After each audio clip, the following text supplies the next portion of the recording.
Всем привет! Сегодня поделюсь опытом использования трена и опытом сталкивания с такой побочкой, как вот этот треновый кашель, так называемый, да, треновый кашель. Хотя я бы его назвал, наверное, все-таки не кашлем, а треновым зудом, либо, я не знаю, треновое удушье, такое какое-то зудящее удушье, вот, что-то такое. Потому что кашель, ну да, кашель происходит, но кашель происходит от этого зуда. А точнее, когда сталкиваемся с этой херней, короче, когда вдыхаешь, хочется кашлянуть, да, вот такое вот ощущение. Я вот малой, когда был, сигаретами там баловался, да, покурил, вот когда вдохнул ты тяжелый вот этот дым, и тебе вот это хочется кашлять. Здесь что-то подобное, как бы, получается.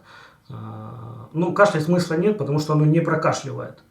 Гораздо лучше дышать умеренно, то есть не вдыхать глубоко, вот где-то внизу, вот здесь вот, чуть-чуть, как бы, короткими такими вдохами дышать, чтобы этого кашля вообще не было. И просто ждать, пока этот зуд пройдет, если мы уже столкнулись с ним. В общем, попытаюсь сегодня дать кое-какие советы от себя. Может, кому будет полезно, да? В общем, этот зуд у меня, например, был и от пропика, от обычного теста пропика в прошлом году, когда я ставил, ну, просто использовал проп со станом, сотку пропа через день ставил, у меня очень часто был этот зуд. И на трене тоже часто этот был зуд. И он немножко отличается между собой. Вот этот зуд на пропике, он какой-то более щекочащий, как-то вот щекотно. И не в горле щекотно, а вот здесь, в грудине. Где-то вот тут. Я не знаю, блин, сложно описать это чувство. Но начинает как-то вот такое вот раздражение здесь такое в грудаке. И вот щекотно, да, и тебе хочется кашлянуть, но гораздо проще не кашлять.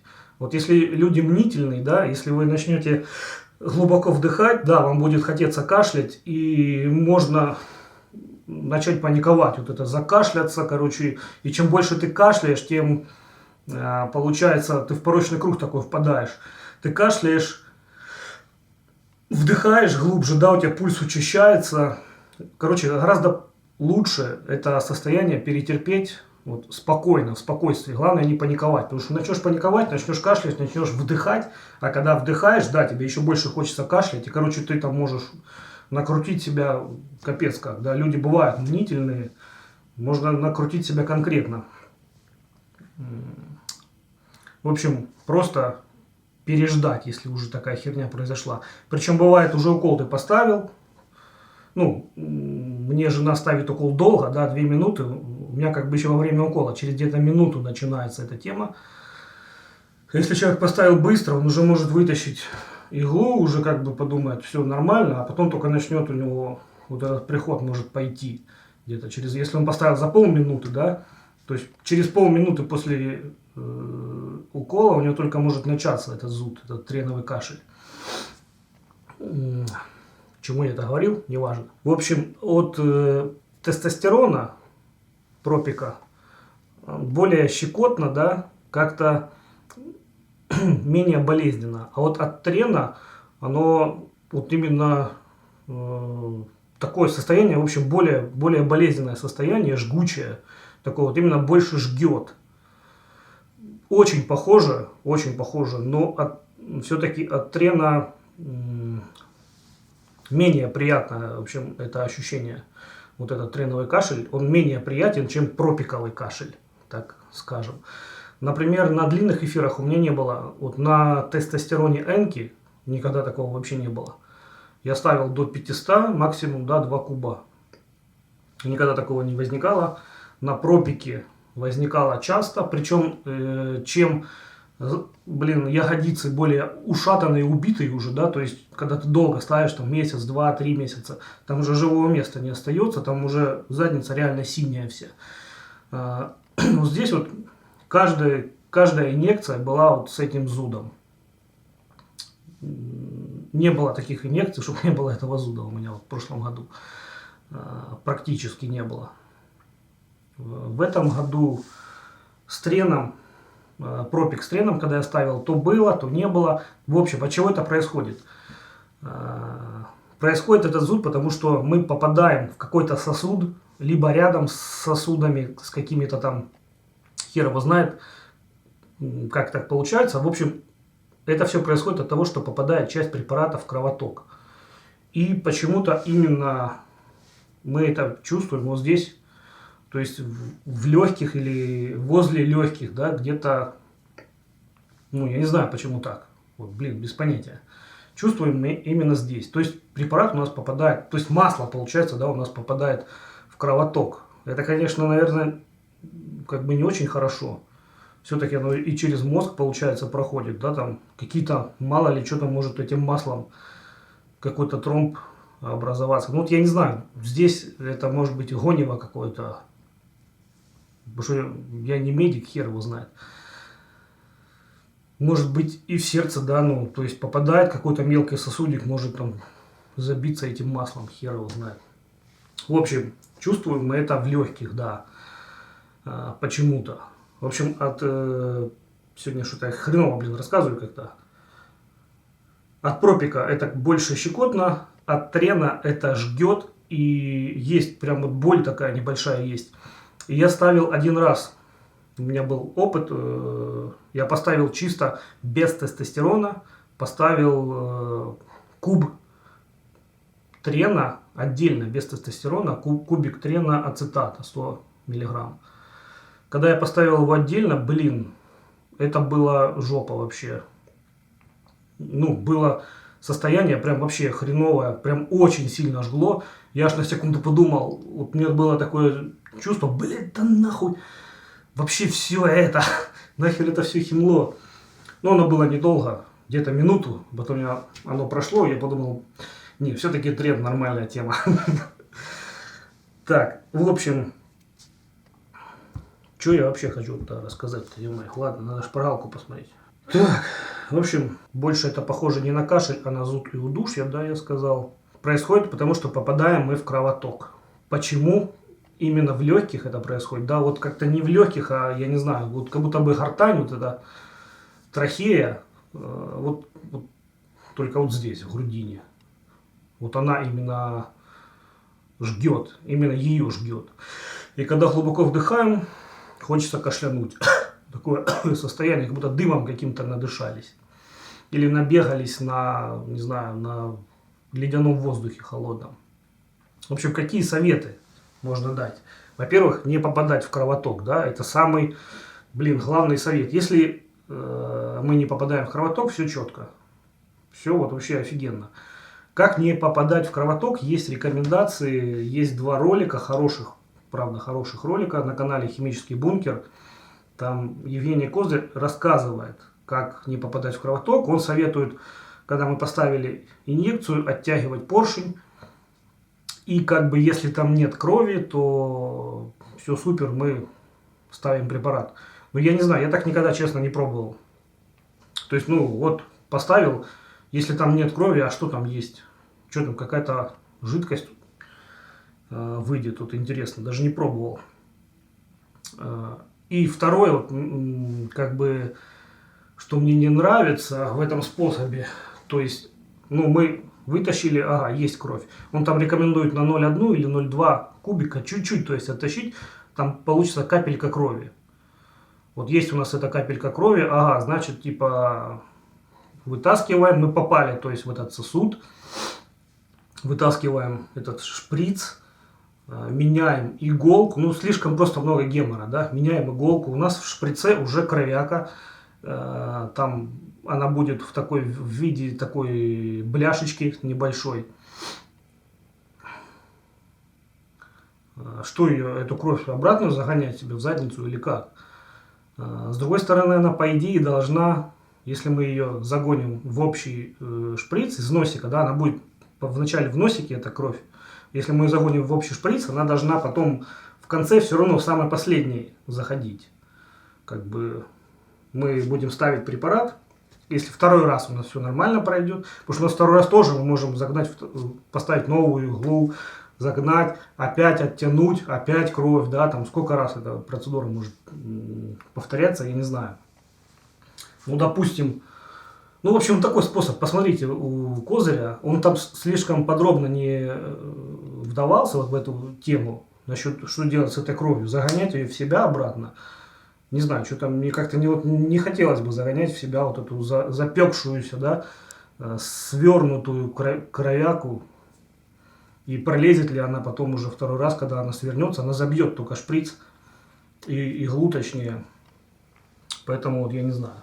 Но по идее она должна, если мы будем колоть, она должна все равно остаться в шприце. Просто мы не доколем чуть-чуть, к примеру, препарата на всякий случай.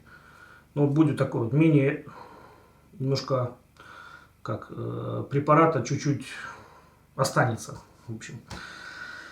Вот это способ как бы, но я что-то вот не знаю, мне как-то не пробовал его, не знаю, может когда-то попробую.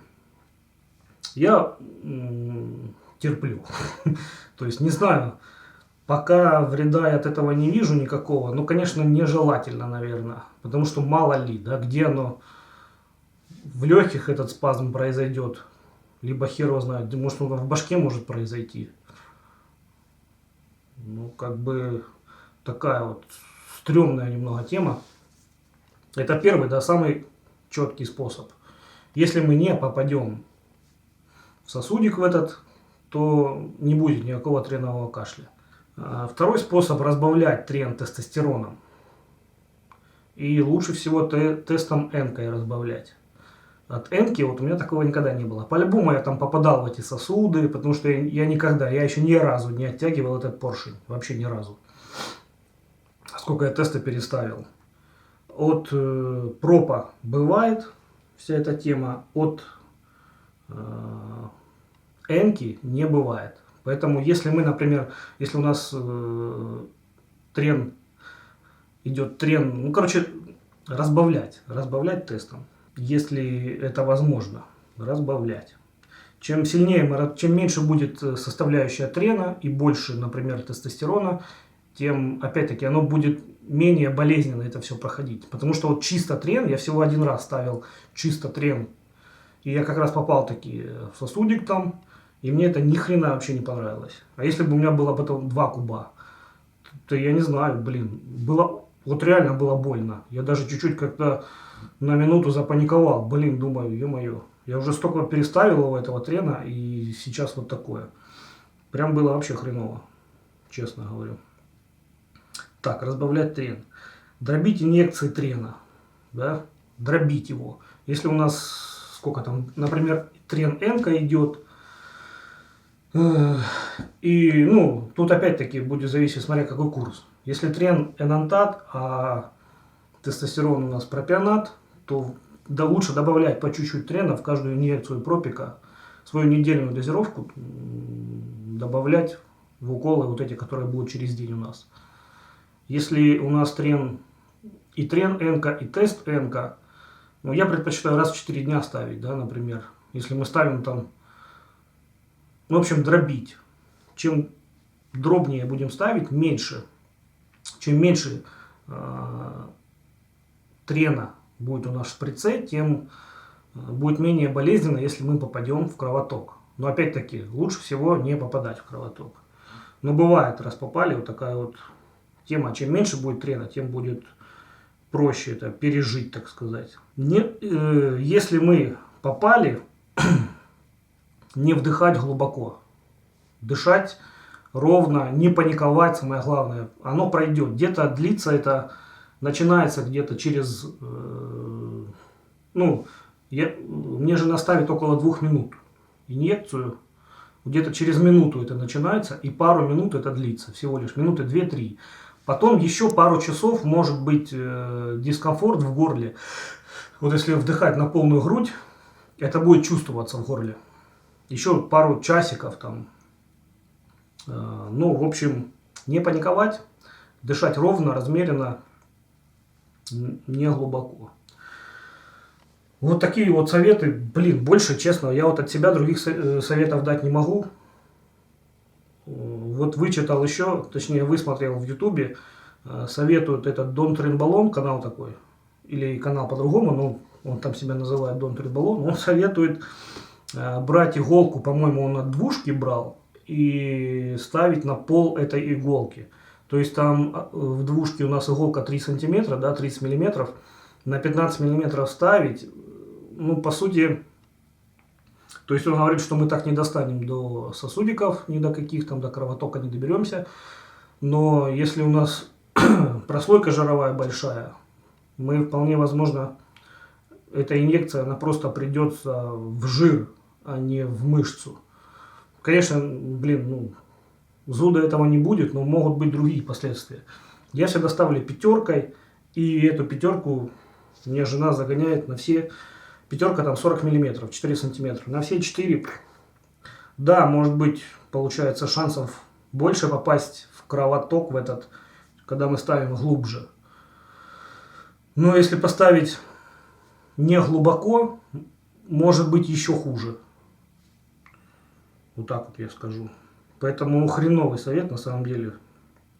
Я бы так не советовал делать. Еще совет такой, это от меня, например, если мы не вытягиваем, ну, самый лучший, наверное, совет, это проверять, если там кровь, ну, вот геморно это, вот это ты проверил, ага, кровь есть, иголку выкинул, блин, другую иголку взял, это все там, эту кровь перекилишевал, чтобы она там в конце шприца как бы получилось, да, воздух выгнал, поставил, опять оттянул, бля, опять там, кровь, да, опять иголку. Ну, блин, гемор какой-то вообще. Плюс ты пока это будешь себе жопу дырявить, блин, там кровяка будет литься постоянно. Ну, это будет ну, такое какое-то месиво кровавое.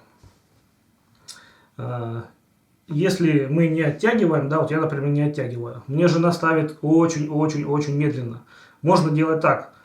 Начинаешь ставить там полкубика или сколько там, чуть-чуть загнал, и как бы ждешь с торчащим шприцом. Ждешь приход, будет, не будет. Если все нормально, еще чуть-чуть загнал, еще подождал, все нормально, все проставил, значит мы не попали там ни в какой сосуд и так далее. Да? Если оно постепенно начинает нарастать, если мы перестанем дальше продолжать инъекцию, то он быстро, этот зуд, уйдет. То есть мы, ага, почувствовали, пошел зуд, вытаскиваем иглу и в другое место втыкаем. Ну, в идеале тоже, конечно, нужно иголку менять, тоже как бы геморно. Я вот скажу честно за себя, никому это не советую. Я просто вот куда поставила, жена туда поставила. У меня даже было такое, что один раз она поставила, колет, и я чувствую, блин, приход такой идет, и уже капитальный именно приход. Говорю, не-не-не, давай в другое место. Она такая, да ладно, нормально, что я... Дохреначила мне до конца. Не послушала. Я говорю, давай вытаскивай, в другое место вставляй. Да нормально, давай. Загнала, блин. Зараза. Ну ничего, прокатила нормально. В общем, я ставлю как придется. Ну, попал в кровоток. Хера там. Только, ну, просто очень медленно загоняю. Пока живой вроде бы. Значит, оно не смертельно, да, по идее. Ну, по идее, все, что я делал до сегодняшнего дня, было не смертельным. Но, блин, эта херня может быть опасная. Вообще, короче, неприятная тема, вообще неприятная, это по треновому кашлю. Ну, вот так вот, вроде бы, вот такие вот, да, рекомендации, вкратце подытожу. Самое главное, не попадать просто в кровоток, не попадать. Когда мы на коротышах сидим, когда у нас, например, трен, ацетат с пропиком идут, да, там, если по сотке и того через день, но это будет жестко. Это будет жестко. Если мы ставим только в ягодицы, задница там, через месяц, там не будет живого места, и постоянно мы будем попадать. Там, видимо, когда часто мы туда ставим уколы, там эта капиллярная сетка, она, может быть, расширяется как-то, я не знаю, какие-то микроабсцессики там происходят, да, туда направляется, организм направляет крови побольше, нагоняет, чтобы там это все дело залечить, да, и, блин, там, короче, дохрена крови у нас в ягодицах, насколько я понимаю. Потому что, когда только начинаешь курс, это очень редко, ну, практически нету никогда вот этого тренового кашля, так называемого, зуда. По мере прохождения курса, чем дольше мы курсим, тем чаще. То есть через 2 месяца каждая инъекция, если мы ставим чисто в ягодицы, каждая инъекция, она с этим кашлем идет. Поэтому вот еще один вопрос, да, о целесообразности оттягивания этого поршня. Если там жопа вся наполненная кровищей, да, вся в шишках, там, в буграх, вся синяя уже, то мы просто, ну, не получится просто не попасть в кровоток в этот, грубо говоря. Вот такая тема. Поэтому чередовать, я не знаю, по ногам ставить, по квадрам ставить еще больше шанс попасть в этот самый кровоток. Короче, не попадать, самая простая рекомендация. Но если попали, не паниковать. Самое главное, не паниковать. Дышим, не вдыхаем глубоко, чтобы не вызвать у себя вот этот кашель. Кашлять не надо. Он ни хера все равно не даст, этот кашель. Да, ну хочется покашливать, но толку с него нет. Просто надо подождать пару минут, все пройдет. Ну, в общем, вот такой ролик получился. Опасна эта вся тема. Это я все рассказал, просто как бы поделился своим опытом. Никому там не рекомендую, не советую. Трен вообще, ну, блин, такая штука злая. Тест Энка, блин, добрейшая вещь вообще, вот просто добрейшая. Тоже никому не рекомендую, за себя просто говорю, да. Просто все четко, идеально. Ты ставишь, блин, все мягко, ничего не болит, никаких кашлей, ни хрена. А вот проб, тест проб и трен, ну трен и Энка, и ацетат, такая тема. Вот эти темы, блин, злючие. Завтра, кстати, завтра понедельник у нас, сегодня воскресенье. Завтра пойду сдам анализы, посмотрю, что там у меня на трене, какие показатели. Сдам эстрадиол, блин, пролактин надо сдать, наверное, тоже. И посдаю самые важные анализы. Общий анализ крови, липидный профиль. Вот тоже очень интересно, как липидный профиль сказался, потому что я сколько там, больше 2 месяцев на ацетате был, 50 через день. А сейчас еще и на энку перешел. В чем это с липидным профилем? Потому что если будет все очень хреново, то тут будет 2 варианта. Либо слазить и именно с трена и сидеть какое-то время на тесте, пока липидный профиль не придет в порядок. Либо принимать статины эти, которые я еще никогда не принимал и не хотел бы принимать. Наверное, лучше все-таки первый вариант, слезть, посидеть на тестике. Но посмотрим. Посмотрим, насколько ухудшает липидный профиль трен. Стан точно ухудшает конкретно. Вот этот индекс атерогенности, он возрастает в разы, в 2-3 раза у меня возрастал. Хотя это еще немного. Ну, на трене посмотрим. В общем, вот такая вот тема. Вроде бы все рассказал. Ставьте лайковичи или дизлайковичи. Всем пока.